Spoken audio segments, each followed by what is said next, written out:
Good to see you from wherever you're watching us this morning. It feels good to be here again to take you on a trip across the money-spinning world of sports. I'm Yemi Adebayo. And I'm Cecilia Mogbe, and this morning we're starting with what is happening with Ronaldo. It's a good one for him because right now he's a free man, so he has been freed from prison. All right, free from all his troubles after 5 months of detention in Paraguay, and the Brazil legend is free to go with his brother, and hopefully this won't happen again.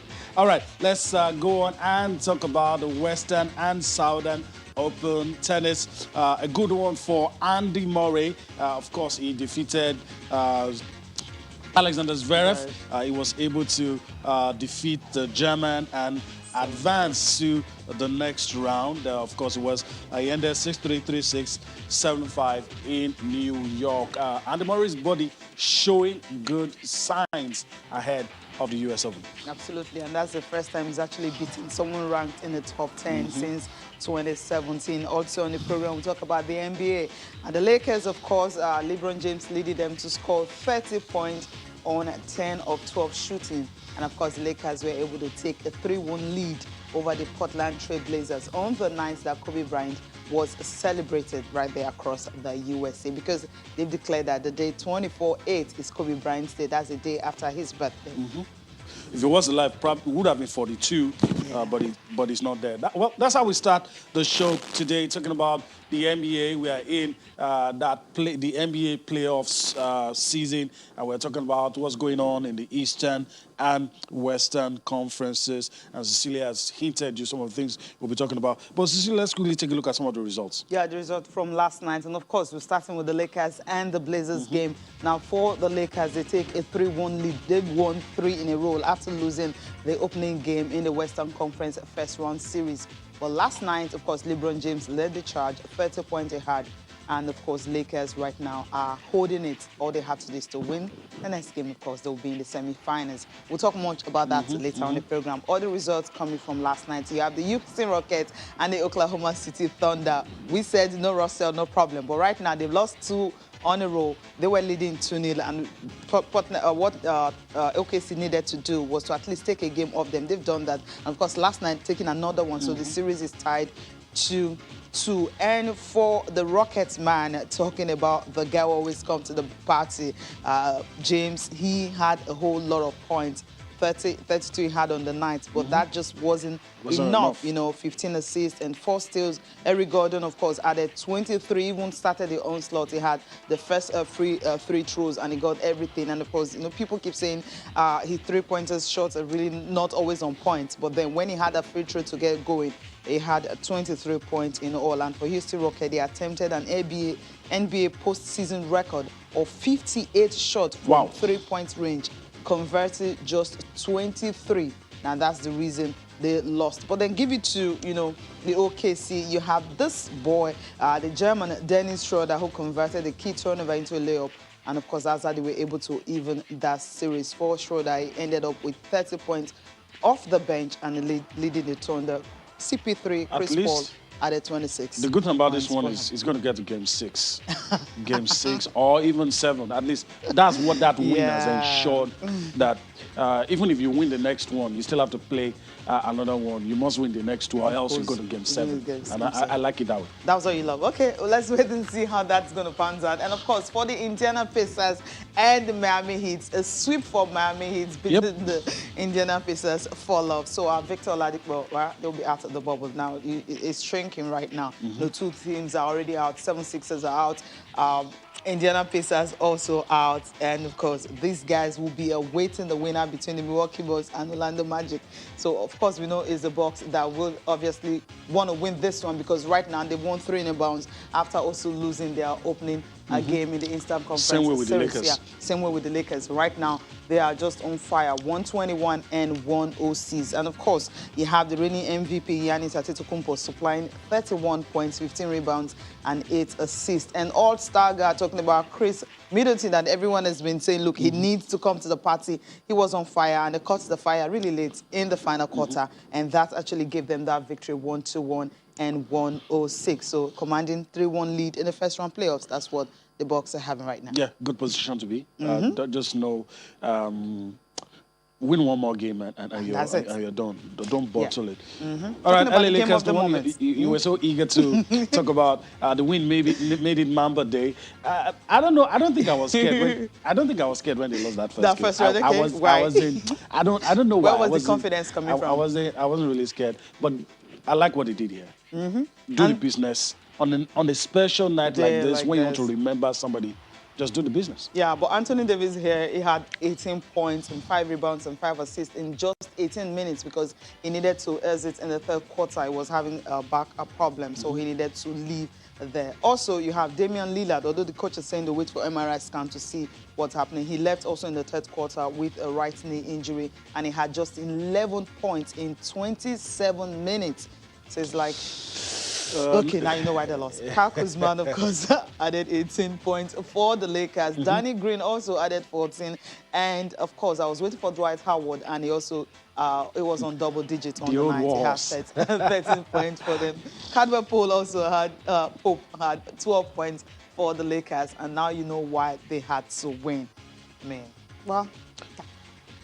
Then in the victory in Game 4, and they might just be wrapping it up in Game 5. Game 5. Who knows? If they play this way, the way they played, especially because Damian Lillard maybe may not be involved. Who knows what's going to happen? But we'll see. Good one for the Lakers. A lot of people are, even before the season started, a lot of people are saying these guys are real contenders. So at the very least, expect them to get to the conference finals. At the very least, okay. Then anything can happen from that. Okay, yeah. From the way Clippers and the others are floundering, if they get to the finals, I think they'll just have a way of winning it. Now let's listen to Coach Scott talking about that loss. I mean, some people are actually asking him if the way he set the team out was responsible for the way, they lost. But I said that's not the reason. Of course, talked about Damien Lillard that you'll have to wait that right ankle injury. You have to wait to see a knee injury. You have to wait to see from MRI scan how serious it is, because they know without him, it will be hard for them. Let's listen to Coach Scott talking about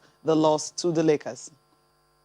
It happens. We'll see how they're going to play in Game 5 on Wednesday night. And it's all about win or go home. Yeah. He knows that. He knows. And it's becoming all the more difficult with Damien having that issue. That's that he injury. has now. I wish CJ McCollum can just step up. And Camilo Anthony also is also part of that squad. It's a tight squad, but then you need your main man to be fit and ready, especially in that Game 5. That's going to be very, very difficult. Okay, let's take a look at those guys who put up some numbers on the night. Nikola Vucevic, on his part, he was on the losing side with the Bucks, with the Orlando Magic, 31, 11, and 7. But then that wasn't enough because you have Giannis Antetokounmpo having a better team and a better result. He had 31.15 and 8 assists. But then, I mean, check the rebounds. He was on the winning side. He was on the winning side because he had other supporting cast. Support cast, that actually helped him to get that victory. Just blazing past. Dennis Schroeder, the guys that talked about OKC, I mean, he had 30 points, 1 rebound and 3 assists. And, of course, he 30 points with all his other players contributing. They were able to beat the Houston Rockets and tie the game 2-2 in that series. James Harden, of course, he had better points, better assists, but then it just wasn't enough for the Rockets to be able to extend the lead, and they had to tie. Hardly ever see this man play a bad game. Hardly. I can't remember when. He's always topping the charts with his performance, but... Anyway, last man on the list, the king himself. Man on the ninth. Give us some good numbers on the night, 36 and 10. I mean, every game, this guy is always getting a double-double or even sometimes a triple-double. So it's 35. Not slowing down. Say that again. Not slowing down. Good one for LeBron. We'll see whether or not he's going to be able to go all the way with the LA Lakers. But, of course, we can't say confidently that they are contenders. All right, let's talk about a managerial casualty on the show this morning. Brett Brown, the Philadelphia 76ers. It was always going to happen. Some say they were ruthless. This is pandemic They season. were ruthless. Didn't want to wait. Once the Boston Celtics did the job on them, said, okay, it's time to go. I'm just like, okay, I'm having feelings for him right now. I understand that. I mean, according to the statement, when the managing partner, Josh Harris. He said that he wants to thank him for the job he has done. Imagine this guy has been there. Seasons. I mean, 7 seasons since 2013, and he has led them to the playoffs. You know, in the past 3 seasons and all that, semi-finals. But this time around, they had to crash out in the opening round. He said he's a good guy. He did a lot of job. He brought in some good players and everything. But then something needed to change, and so the impact is made, you know, in the community. What he has done with the club, they are happy. But then the season is so important. And, of course, they know the goals they're actually facing, and they need to compete in the NBA, compete for championship. And that's why they feel, okay, he's not the right man for the job. And I'm asking myself, what happened to the front office that decided to just take everybody around Joel Embiid? I mean, bring in some other players and everything. And at the end of the day, the team was more like disjointed, and we didn't have the 7 seasons that we saw last 2 seasons anymore. Well, he's out. All right. Okay. It's going to be going to Australia anyway, so we'll see coaching the men's team. All right, let's quickly talk about an incident that happened in Wisconsin, and talk about George Hill, a player from the Bucks, talking about it. Maybe we'll get to that later on the show, but of course, NBA players choosing every opportunity to react to issues outside of basketball. We're talking about the shooting that happened recently, but we'll get to that later on the show. So let's go straight to Abuja now. Chika Chukwumerije will be joining us, and of course, everyone has been talking about, well, it's been 20 years since, you know, since he won that particular medal, and in the sport that no one actually expected, taekwondo. But right now, he will be telling us how it all started for him and the way we can actually improve sport to see how we can start winning medals again. Because in the past 2 Olympics, or 3, right? Since London 2012.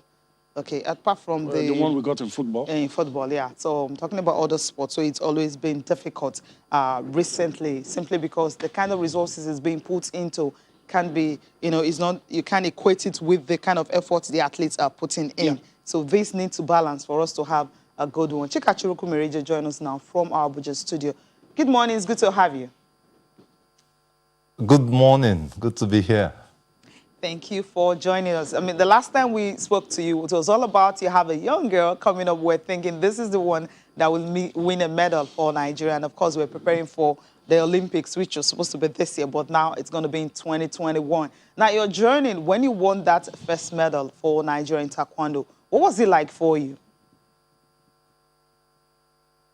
I mean, I can just reflect backwards. At the time, it was very stressful. I was very focused. I knew that Nigeria is difficult, and I don't have quite the structure that other international athletes did, but I did what I had to do to win the medal, and I can only be thankful for all these shoulders I stood on, my family, the coaches, the medical team, and the ministry, you know, so I'm thankful for the medal. But, you know, it's been 12 years, so I've taken a journey. I've taken a journey from athlete, coach, technical director. It has made me reflect more on what lessons did I learn from that medal and from the journey that can be applied today. So if you allow me, I just boiled it down to 6 points. That what we need to do as a country to actually produce more Olympians, more Elizabeths, more Chikas. So one, welfare of the athletes, I still think that is not good enough. I'll have to interrupt you there if you can hear me. Quickly, we need to just go on a short break. When we come back, we'll listen to the 6 points you're trying to highlight on how we can start winning medals again.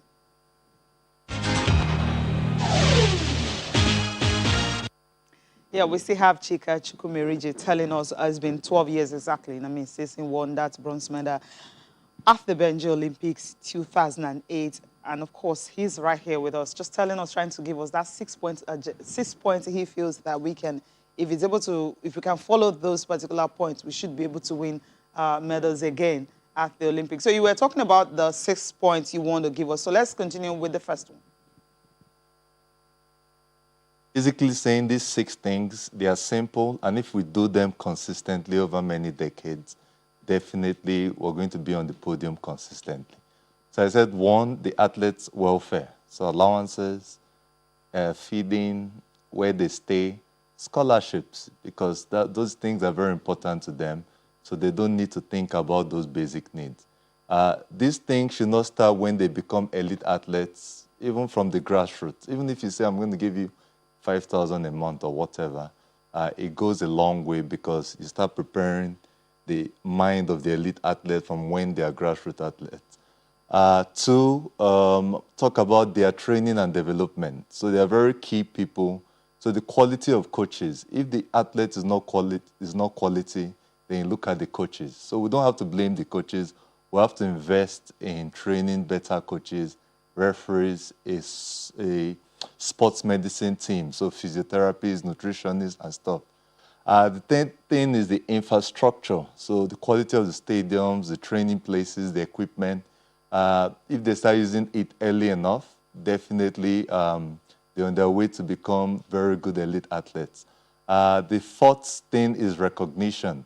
So at every stage of their career, there must be a system to recognize when they do well.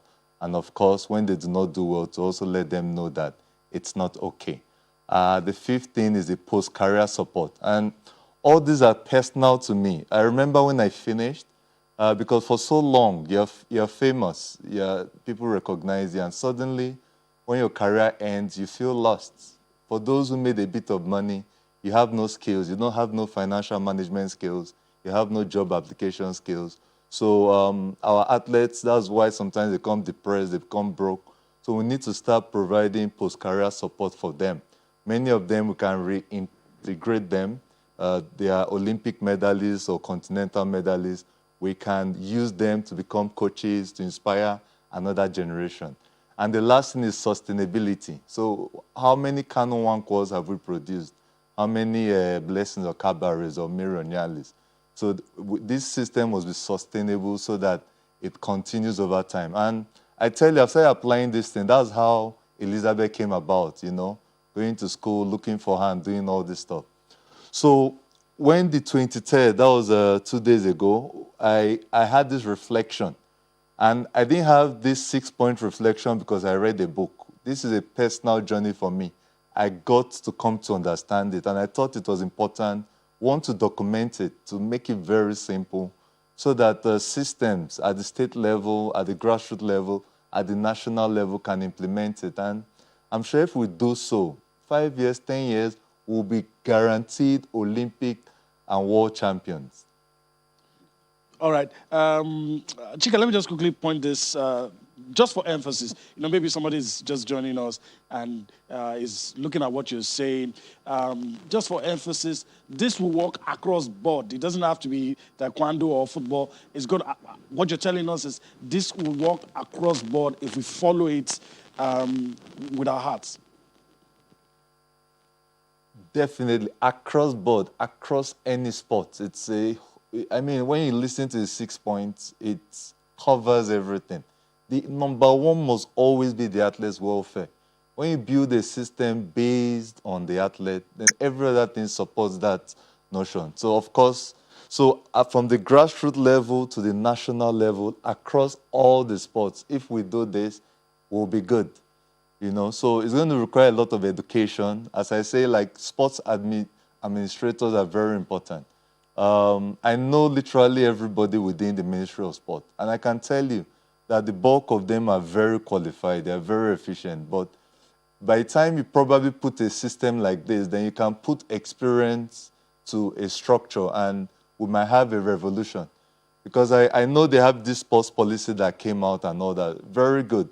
But this is elite sports. This is you want to win a medal. So it's very different from sports business when you divide it into entertainment and the wellness industry, Okay. So if Nigeria wants to win a lot of medals, this 6 points is the way forward, in my opinion. All right. Let me just put this to you. And I can, of course, I'm not just talking. Elizabeth is a point in view. We get that. And there are a lot of other national athletes I've developed directly that I can say I used this and it worked. Okay. And I can guarantee you that Elizabeth won't be the last one. If we keep, I keep rolling out these 6 points, we're going to see more Olympians for taekwondo. Okay, let me just quickly ask you this. You talk about maybe in a decade or in a few years, we're going to be turning up on the medals table, winning medals and all that. But how do you measure progress between the time you start winning medals and when you start implementing this? What's the yardstick? How do you know? Because a lot of people only join the train when they start seeing people on the podium winning medals. But how do you know you're on the right track when the medals have not started coming? You know, one of the things I mentioned were exposure. Sorry, I actually left that point. Exposure. Exposure means exposure to local, national, and international tournaments, as well as local, national, and international training camps.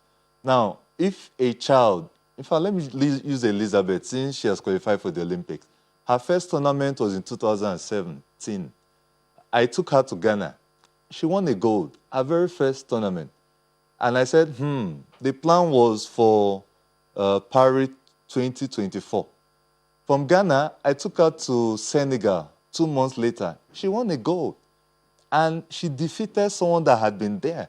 At that time, she was just in yellow and white belt. For me, this was progress. At the grassroots level, here in Abuja, we used to do like grassroots kiddies tournament. And each medal they win at each stage helps us to measure their progress. Now, because we have a lack of tournaments, a lack of competitions, we don't measure enough. If someone is just starting, you can't take someone that just started sprinting and expect them to go to Mobile. No. If maybe the center is in Ajegunle, you could do a lot of local competitions there.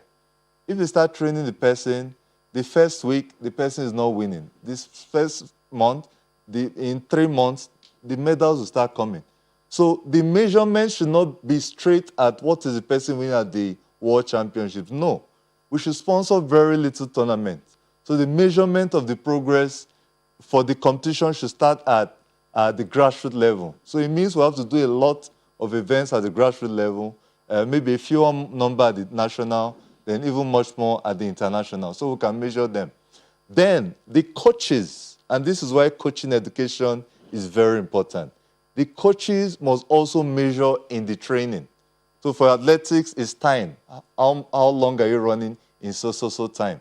In taekwondo, it could be how many kicks are you throwing in 10 seconds? You know, what is the power of your kick? You know, for basketball, it could be, oh, you're a point guard. You should be making shots. So when you start, you're making 10 shots of 20.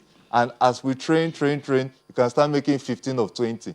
So progress must be measured. And this is why it's good to have an education, sports education in place and to teach these coaches how to do it.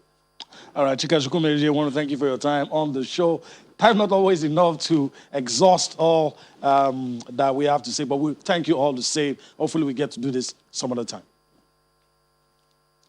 Thank you, my pleasure. Yeah, so that's Chika Chukwumerije, a 3-time Olympian, bronze medal winner at the Beijing 2008 Olympic Games. I mean, he said everything. Yeah, he said it all. I love the part that, you know, he needed to highlight those points that actually made success of what we've seen in Elizabeth. So he feels since you already have one as a template that is working, so every sport needs to embrace that to be able to be successful in every regard. And the first one is you never can say, I mean, there's not much you can say about that. It's always about funding. I mean, let the money be available, scholarship and welfare of these athletes, incentives. Once you have that, athletes are always ready to give their best and win medals for the country. So we need to start from somewhere. Okay. All right. We're pressed for time, but let's see how far we can go. We have papers, and we also have a couple of tweets. Maybe we'll take one. We have Sporting Live, Complete Sports, and Sporting Sun. But Cecilia, Sporting Live, and maybe a couple of tweets. Yeah, just Sporting Live here. I mean, the same boat story is still here. He didn't confirm it or explain anything. He just said he's awaiting something from the health ministry and all that. But everyone is saying he has tested positive for coronavirus. So we'll wait and see if he's going to confirm it himself or not. Change of nationality, Nigeria contacts Saka at last. Okay, parents plead that Arsenal star Gunners can't make the decision. So we'll just take one. Let me just take 2 tweets, then we'll wrap up the show and thank Bada for coming on the program. Ogunfawa Bosin says, perhaps if PSG had saved all the energy in the celebration in the semi-finals win and focused on the finals, maybe it could have been a different story. Kudos to Bayern, the deserved win. And Gold said that Chukwumerije has said it all, but this point he made have been emphasized for many years. How right. come nobody is using, and of course, facility deficiencies, no single high-performance center in Nigeria said this is bad. That's all we can take. But I want to thank you so much for joining us again this morning. Thanks for having me. Always a pleasure. All right, so that's the show. We appreciate you for allowing us to be a part of the day. We thank you. Of course, we're back here again tomorrow. I'm Damien Lillard. Bye-bye now. And I'm Cecilia Wongbe. Thanks for watching.